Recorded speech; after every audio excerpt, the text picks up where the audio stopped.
You're listening to the Faith Chats podcast, where we hope you will be challenged and inspired in your faith journey as you hear how God has changed the lives of ordinary people like you and me.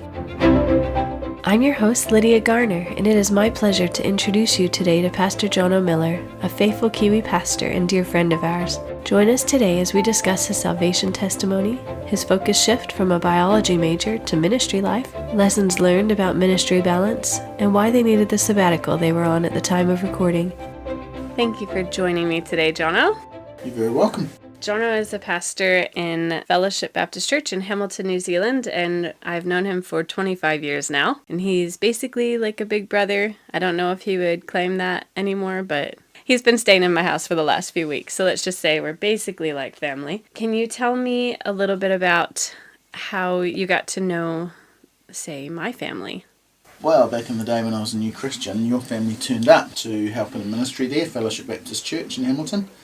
And the whole family turned up to help with the founding of that church as co-workers with the McLeans, who were also missionaries from the States to New Zealand. And so for that, you got to meet all these weird Americans.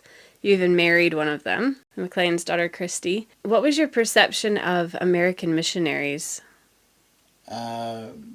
Leading up to that, meeting them, or subsequently? Over the years. Over the years, well, they're just a hot dog. Oh, that's right. They're your relatives now. Yeah. So I got to be careful what I say here. What's my perception of American missionaries? There's a real variety. You can get some who just struggle to adapt to New Zealand culture, or probably any other culture, and then you get others that just fit in very well. They're very, very sort of relaxed and can adapt to the Kiwi psyche very easily. So, like any culture, I suppose, it's a bit of a mixed bag. And what does well adapted look like to you? Well adapted to New Zealand, generally the people who are able to slow pace down a little, be a little more perhaps relational.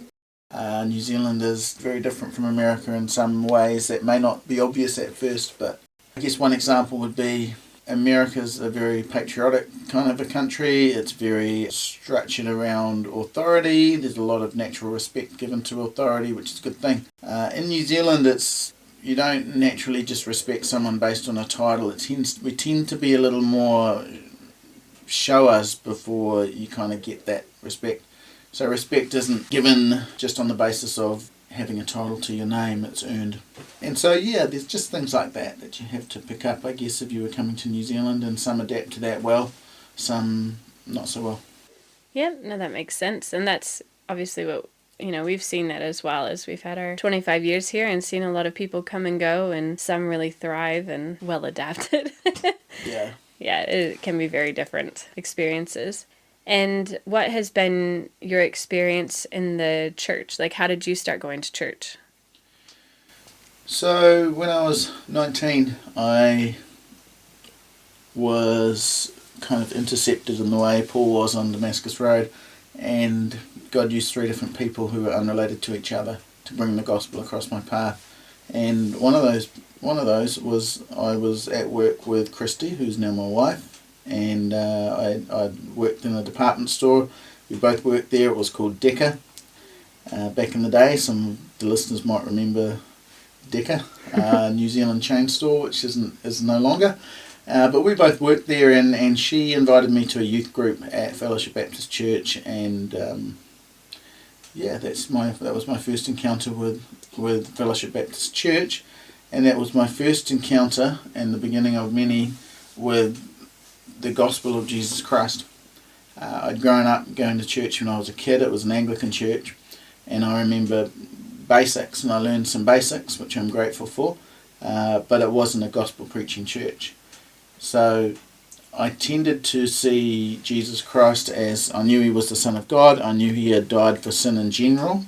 I sort of had an awareness of that vaguely as a child. And then in my teen years I turned my back on God and become a bit of an atheist, because some things had happened in life that I got bitter and twisted about, and my way of dealing with that was to become an atheist, because at that point in time we started getting taught evolution in school, and I leapt on that as my intellectual justification for rejecting God. But by the time I was halfway through uni, and Christy and a couple of others were sharing the gospel with me, and my heart had calmed down. I wasn't as bitter, and I was just more open. It was just the right time. God knows the right time, doesn't he? Mm. So it was the right time. I was at a crossroads in life. I could see the path ahead of me was the one where you graduate, you get a good job, you maybe get married, you save for your first house, and then maybe you get a beach house, and then maybe you get a boat, and then maybe you die, and and you leave it all behind. And I was kind of looking at that as a young 19-year-old with big questions in my mind, and just didn't see that as a reason for living. I thought that just didn't.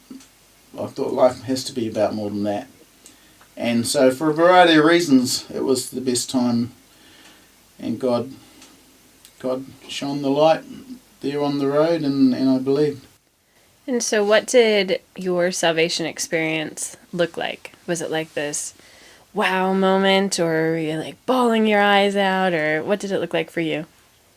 I'm not a bawling your eyes out kind of guy, so it was a process thing, a building up, and I'd been given a gospel tract by, it's a crazy story, but a Christian guy was dating my sister and gave her, or she got from him or through him, a gospel tract which got passed on to me, and I was reading that in bed every night over the course of several weeks. Every night I'd be in bed, I'd read that thing, sit it down by my bed and just sort of and ah in my head, sitting on the fence, I call it. I was sitting on the fence, and I'd roll over and go to sleep.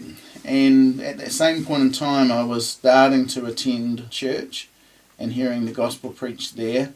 Another friend of mine was going to another Baptist church, a different one, and he was asking me deep and meaningful questions, and what do I think about this and that and the other, and relating to the gospel. And one night I was reading that gospel tract, and I knew that I just had to stop sitting on the fence. I had to make a decision. And I knew by then I had a growing sense of conviction of my sin. And I knew that God existed. I was fooling myself to try to pretend he wasn't there. And I knew that Christ was the Son. And I was increasingly aware that Jesus didn't just die on the cross for sin in general. He died on the cross for my sin, mine. And all my sins that I was becoming increasingly burdened by, my own individual personal sin, he had paid for, and I was going to be held accountable for if I didn't accept his gift of forgiveness and salvation. So that night I read that tract again and got out of my bed. I got on my knees and I prayed and I asked Christ to save me. And I didn't hear angels sing. I didn't see a shining light in the room or anything. I just believed the word of God. Whosoever will come, he will not cast out. And that's what I did. I came and I believed on him, and I just went to bed at peace. I woke up in the morning and I was just at peace. I knew I was forgiven. And it's hard to describe sometimes. It sounds vague and weird, but I just knew I was forgiven. I believed, and the word of God says if you believe, you're forgiven, and I just knew I was, and life changed. And that's great. And we came along very soon after that. So we were able to see quite a lot of change in your life and a lot of your early spiritual growth through till now, and which has been really, really neat to see.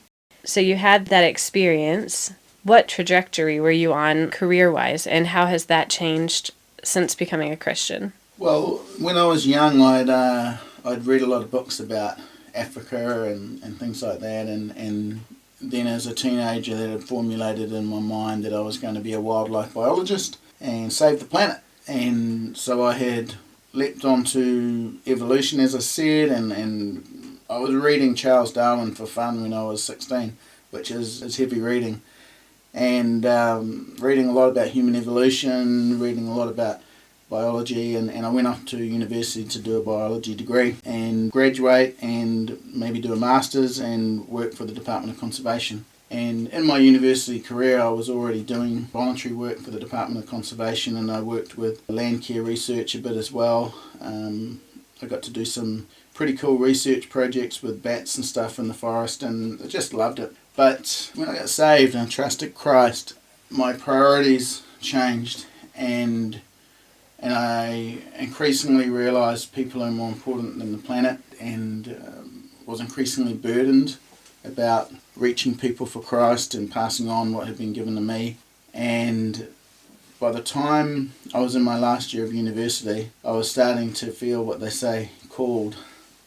And I finished my university and began, after a little while of a bit of no man's land for 6 months or so, then I started training for the ministry. But when I describe it, I say God dragged me kicking and screaming into the ministry because I did not want to do it. My number one fear was public speaking. So going into the ministry was pretty terrifying. To start with, I negotiated with God, and I'd say things to God like, well, I'll be a Christian school teacher, but you can't negotiate with God. So as time went by, as I said, I was increasingly aware I was called to ministry, and so I started training for ministry. And the funny thing is about God, he gives you the desire of your heart, the scripture says, and he'll not only conform what you desire, but if there are things in your heart that there's nothing wrong with them, then he often works those into his will for your life. So I got to do some of the things that attracted me to conservation biology. I naturally ended up doing. I'd take young people up in the bush and do shooting and camping and tramping and hiking, and I got to have all sorts of outdoor adventures, and I've had many outdoor adventures, even in Africa, funnily enough. And that's just that Proverbs 3, 5 and 6, trust in the Lord with all thine heart and lean not unto thine own understanding, in all thy ways acknowledge him and he shall direct thy paths. And that's what I did, and that's what God does. So yeah, no regrets. That's great. And we've definitely seen that in our lives as well, that God conforms those that seek him first. He conforms their desires to what glorifies him. And that's very exciting. Now, has there been any difficult circumstance in your life since you got saved that made you kind of doubt your faith or made you kind of question God or his goodness? You know, it sounds strange, but I haven't had anything like that. I keep waiting for something bad to happen, but it never does. It does for some people, but it just, nothing earth-shattering has happened. I've heard preachers say before that if God's going to call you to do great things and he's going to put you through great trials, and I've had trials, but I wouldn't curl up in a ball and cry over them. Like, I haven't had anything. I'm sure my turn will come, but I haven't thus far had anything earth-shattering, no. Oh, that's great. Yay, praise the Lord. Yeah. That's wonderful. It's just, yeah. But you have had difficult times, though. Has there been time in ministry that has made you consider giving up? Or how have you done? Because how long have you been in the ministry now? Well, I've been pastoring 19 years and a bit. And before that, I was obviously very involved. I was a youth guy in church and taught junior church and Sunday school, things like that. So, a long time. But there have definitely been times when you struggle with it. My main challenges probably have been the financial side of it, because it's not a very financially secure at times way of life. But yeah, I remember, for instance, when I was training for ministry, I was just dirt poor, and dirt poor. My budget for dinner could not cost me more than $2, or I would run out of food for the week. So things were pretty tight, but God used a lot of people to help me along the way. But I remember in that time when I was brushing my teeth, for example, and you'd think that's a good thing to brush your teeth. You cannot get in trouble, be chastened by God for brushing your teeth. But I was brushing my teeth, and for some reason one of my back teeth just broke apart into half a dozen pieces as I was brushing my teeth. And I was dirt poor, and I felt it happen, and I spat the toothpaste out into my hand with all these bits of broken tooth. It's not just a little bit, like tooth is completely broken. It was strange. And I looked at that there in the bathroom, and I remember just the sensation of, but I wasn't doing anything wrong. I was brushing my teeth. And I was just dirt poor. I had no money to go to the dentist. And I was looking at what to me seemed to be an impossible problem. And I was pretty on the edge financially. So I remember I salvaged a few pieces of teeth and then thought, no, there's no hope with that. And I went back down to my bedroom and I started to cry because I was under a lot of pressure. And as I just cried, I was sort of doing the, for me, why me, with God. And I took my Bible and I was on my knees in my room, and I grabbed my Bible and I put it on the bed, and I just flicked it open, looking for something from God, and it just opened up onto Job. And I thought, here I am crying over a broken tooth. Look at poor old Job. And you know that verse in Job where it says, though he slay me, yet will I trust him. You know, that's where it was. and all you can do is say, well, I'm just going to keep trusting him. And there have been other times when I got close to 40 years old, and you know, I'm still in a rented house with my family, and I'm seeing all my friends, all my siblings. They've all got their own houses now. You know, their careers are underway. They've got their own houses, and crossed my mind. I've had a battle with God just occasionally over the years, over whether I'm doing the right thing financially for my family and such. And I had a little wrestle with God about it, and just ended it quite quickly, and yep, I'll just keep trusting God. And then God opened the door for us to own our own home and get our own house. And I was just reminded yet again, if you trust God, when it's your turn, He'll work it out for you. Just keep doing what He's called you to do, and trust Him with the future, and trust Him with the way it will play out. And He'll do amazing things if you just keep trusting. But our problem is that we run out of patience. Like I was starting to run out of patience. But yeah, had that little wrestle with God and then gave up and kept trusting. And the next year we got an offer we could not refuse for a way to buy the house we were living in. And long story short, we end up incredibly blessed. Though we still don't have a lot of cash in that way. We're asset rich, I guess you could say. And it's just an incredible miracle. That's how God does it. Just keep trusting. That's great. Seeing God provide, definitely those times of struggle test your faith, for sure. And financial struggles is something that basically everyone in the world can understand, except for a very few that have never had to worry about money. And so right now, the reason why you're here is you're on a sabbatical. Can you say more about why you took the sabbatical and how you feel as you're coming sort of closer to the end of it? How do you feel that it has gone? Yeah, so I'm privileged to have a sabbatical. Sabbaticals used to be a regular thing in ministry, and as the name suggests, it was every 7th year, and ministers would spend a significant time off in that 7th year. And sometimes it would be to further your development. You might write a book, you might do some study, some might do something like take a trip to Israel. So I've been in ministry nearly 20 years, and our church had talked about me taking a sabbatical when I did the 10-year mark. And that was about when that was just before we started a big building program, so it just never happened. And then this last year I started getting quite sick, just immune system issues and hives. If anybody has had that, you'll know that's not fun.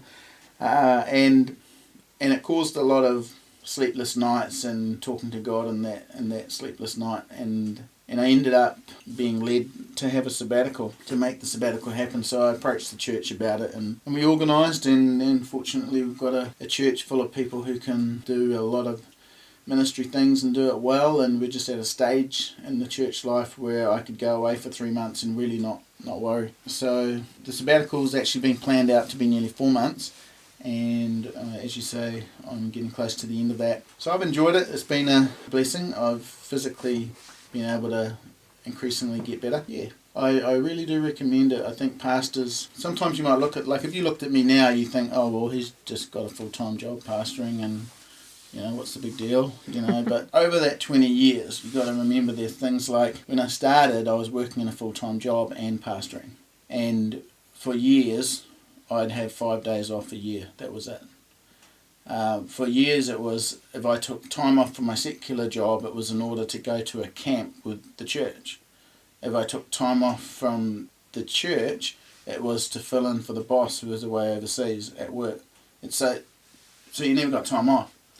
And for a few years there, it was only 5 days a year. I'd get a Monday to Friday and somewhere in the year, and that was it. And then you go from that into part-time work and part-time ministry, and you do that for, you know, nearly 20 years. And yeah, I'm blessed to be a full-time pastor now, and it looks like, well, what's wrong? You can take us 3 weeks a year, but there's a lot that I can take 3 weeks a year leave, no problem now, but there's a lot of years where it's kind of built up, and you just need to completely defrag, I guess. And that's what I've strived to do, and tried to get my body back on track and try and make sure that God can get another 20 years out of me if He requires it. That's great. Yeah. And do you feel like you have accomplished things that you wanted to do while you've been on the sabbatical? I have pretty well accomplished everything I wanted to do in terms of people we wanted to see around the country, the places we wanted to see. I thought I would get more done on things like writing a book, but that didn't really happen. Had too much time having fun, but we've been able to catch up with a lot of people. And the first part of my sabbatical, I was under strict orders to do nothing. So we would attend church, but we weren't doing anything. I wasn't preaching. And that's the other thing. When I do go away on holiday, I usually fill in a pulpit, so I'm preaching wherever I've gone away. But this time I was under a strict no preaching, complete rest, and I spent five weeks, I think it might have been 6 weeks, without preaching, and that hasn't happened since I was 25. So, yeah, long time. 24 maybe. So it's been good for family, been good for all of that. I feel like I've accomplished that. And now we're starting to fill in and give other pastors Sundays off, and I've been blessed to be able to preach in other churches, and I enjoy that, and I like meeting new people and catching up with old friends, and try to be a blessing to churches everywhere I go. I've always sort of had a burden, not just for my own church, but for all the churches in the country, missions. I've always had a bigger scope of view. And so preaching in other churches and things like camps and retreats and stuff is dear to my heart, to be able to do things like that and minister to more than just my own church. Yeah, and you do that well. We've had the privilege of getting to hear you on the South Island, and we used to be members in your church many years ago, but it was always exciting when you'd come down and preach for a camp. That was quite fun. How have you balanced family and ministry life? Are there things that you would change in hindsight, or things that you're still working on, or what do you recommend sort of to other pastors as to what's worked for you?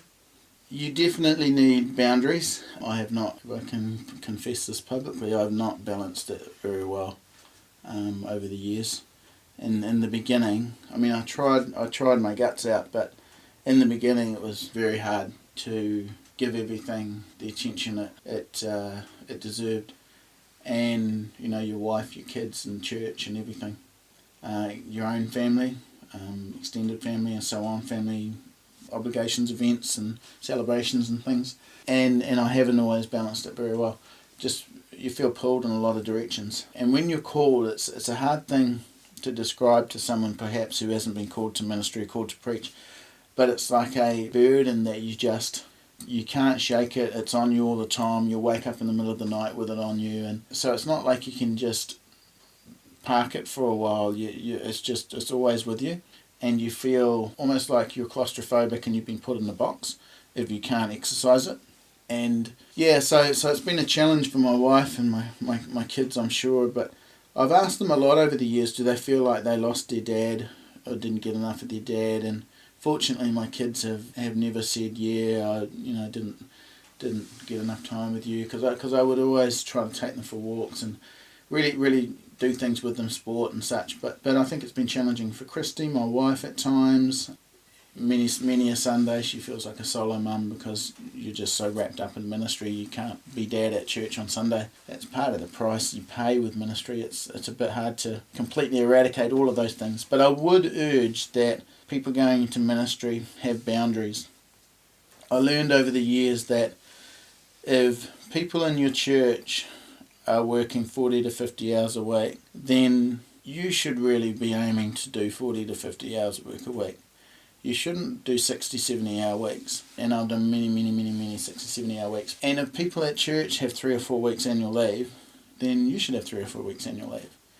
And I would never ask my people in my church to cut off their annual leave in order to do something for church ministry. I'd never ask that of anybody else. So why do I push myself to do that? And it is a very healthy thing to have boundaries. You've got to have boundaries. I wouldn't recommend people doing what I did. because not every marriage and family might be able to survive it, which the way we have by the grace of God only. So yeah, have boundaries. And I think part of the encouragement I would give people, if whoever's listening, the support you give your pastor has massive impact on not just his own personal life, but on the life of the whole church. And on an eternity level, it impacts eternity in countless ways if you would support your pastor, if you would give financially, pray for your pastor, ask him if he needs help with this or that, use your spiritual gifts in your church, be a part of the team, follow his vision and his burden, thank him for the message on Sunday, and all those sorts of things. Because pastors burn out. There's a target on their back already. Satan's got them lined up, and he knows if you smite the shepherd, the sheep will be scattered. There's targets on their back, and we've got to support our pastors. Well, thank you. That's really challenging. And obviously, as we start off here, as we have a new church plant and we're starting in the ministry, that's a question that I'm asking every pastor I come across is, what has your church family life balance look like? Because we want to do it well. And we're very aware that it has hurt a lot of families over the years, and that's something that we want to be really careful with. Well, thank you so much for your time. Very welcome. And it's been really good to chat, and we look forward to seeing how God uses you guys in the future as you continue to serve Him. Thank you. If you have questions about what you've heard today, or even if you want to simply reach out and talk, please do. In the show notes, you'll find Pastor Jono's church website, as well as my email address. We welcome your messages. If you have felt encouraged or challenged today as you listened, please subscribe to the podcast so you can hear more interviews like this one. Please share it so others can be reached. The next Faith Chat is with my brother, Garrett Piper. We talk candidly about life as missionary kids, struggles at Bible College in Canada, and how God has directed our steps and continued service here with our families in New Zealand. Be sure to hit the notification bell so you don't miss that encouraging Faith Chat and those to follow. We have no guarantee of a tomorrow, so friends, let today be the day that you sort things out between you and your Creator. Every story is valuable, and your journey, whether you are in a valley or on a mountaintop, can be used for God's glory.